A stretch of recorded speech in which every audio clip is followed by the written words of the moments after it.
sa tanan. So mao din may panghitabo na nagbuhat mi og money bouquet katong graduation sa kong anak. Late lang jud kaayo ang atong mga post karon no kay busy lang jud kaayong live sa tao.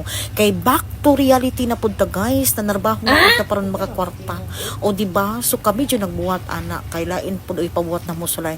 Wala gid intan mi talent pagbuhat-buhat ana bouquet bayot. Ang amo na lang gid ang gimao-mao. Pila gid intan mi ka oras ang gigugol ani para mahuman gid intawon. Unya na mo una nang naong niya day.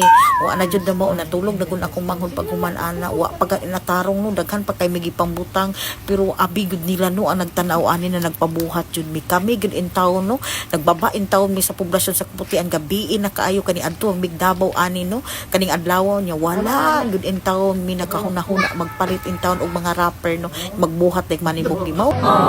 To guys, so pagkaugma sa buntag mao na ni amo na ning gibuhat na mao na ni ang resulta sa mo gibuhat abot lang og namao ni kamo na rin tan-aw hatag dayon nato sa tong anak ambot lang og nakabalo pag yun siya na nagbuhat mino kanang lakman mi sa kwarto sa kumangot nagdura na siguro ni siya ambot lang pud kay ipod siya mag-expect na maghatag og manibog kay na di ba ko permite presenta sa iya sa eskwelahan mo lang may buntag.